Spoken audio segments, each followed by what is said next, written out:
For me, it's a great privilege and honor to be here to open this convening and to break open these days of dialogue and discussion as we look at the vision of ecclesial leadership that our Holy Father Francis is giving to us.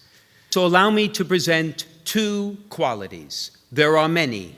I only identify two to start our discussion. The first is what I call empowered humility. It begins with the basic insight that all of our ministry begins with the Lord's initiative, with the indwelling of grace, and that grace empowers us to move forward as missionary disciples. But we must keep our feet rooted on the ground. And therefore, humility literally means that. It comes from the Latin word, literally, for dirt, is to situate ourselves in the truth, to be grounded in truth.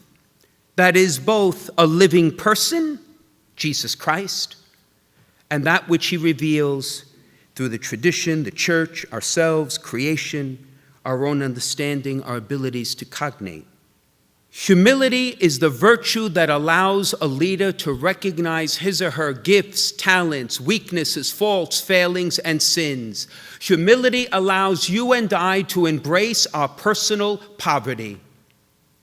Humility allows us to get beyond the false distinction of the haves and the have-nots, which every leader is tempted to fall into, because, my friends, we are all, every single person here is a have-not. Why? Because we are all beloved sinners. We are all the recipients of the mercy of God. We have all been forgiven, and therefore we can go forward and stand in solidarity with the poverty of our sisters and brothers wherever we may be. Humility, my friends, is the foundation of all prayer. And therefore, it invites us to respond in prayer, and not just words, but a total surrender of our person. And so it seems to me this first quality is absolutely essential before we can go out in mission. And some of the practical effects: it allows a spirit of evangelical discernment without pride, without agenda, to read the signs of the times and listen with open hearts. It prevents us from creating agendas that are institutionalized and programmatic, as Pope Francis speaks of fighting against a spiritual worldliness that reduces religion to observance and power and authority. And it allows us to accompany God's people one person at a time. For it's only a broken heart that can feel another broken heart. It's only one who recognizes he or she is a beloved sinner that they will not enter the world judging it. They will enter the world as a disciple of good news. So my point is simple. Humility, this first quality, my friends, I believe sets ecclesial ministry, gives it its form, its direction, that begins with Christ and brings us back to Christ. The second quality is what I call courageous commitment to creativity.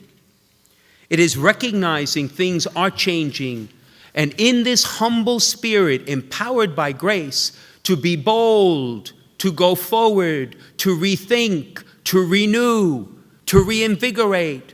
There is a desire for us to be profound and authentically committed to new and creative ways to bring this good news of joy.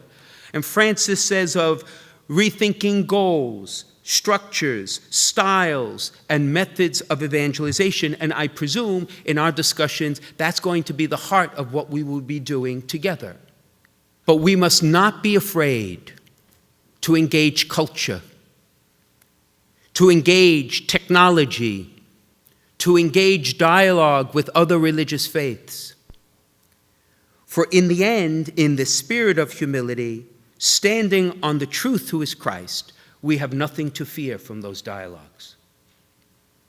And what does a person with this courageous, creative commitment look like? A clear vision regarding one's ministry, a commitment to make plans that are not just words but action-oriented, a sense of co-responsibility because we are in this together, and a leader, an ecclesial leader, needs to bring leadership to every disciple of the Lord.